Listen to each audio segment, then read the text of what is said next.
Ali, desene.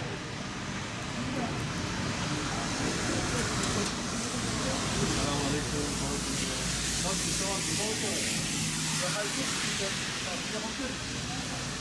Tamam aşağı.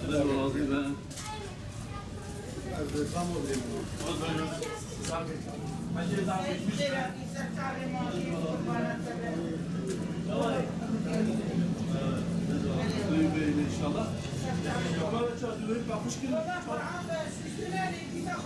Ben de seni arıyorum.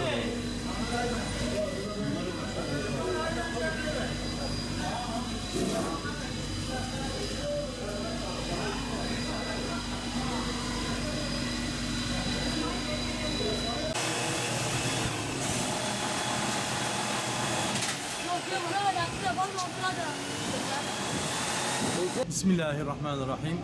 Batman Umut Kervanı olarak geçen hafta Batman'ımızda yaşanan sel felaketinden dolayı sahadayız, ailelerimizin yanındayız. İlk günden itibaren tespitlerimizi gerçekleştirdik. Halkımıza burada 4 gün boyunca günlük çorba ve yemek dağıtım, 1000 kişilik günlük yemek dağıtımımız oldu. Kışlık elbise ihtiyaçları olan evine giremeyenlere kışlık elbiseleri verdik. Şu anda bugün de tekrar tespit ettiğimiz ailelere koli gıda yardımı da bulunuyoruz ve ayrıyeten de şu anda ihtiyaçları olan yorgan, battaniye, yastık, halı, bu tür ihtiyaçları olan buzdolabısı, beyaz eşyası giden ailelerimize inşallah bugün de bunları gerçekleştireceğiz. Rabbim hayırlı severlerimizin hayrını kabul etsin.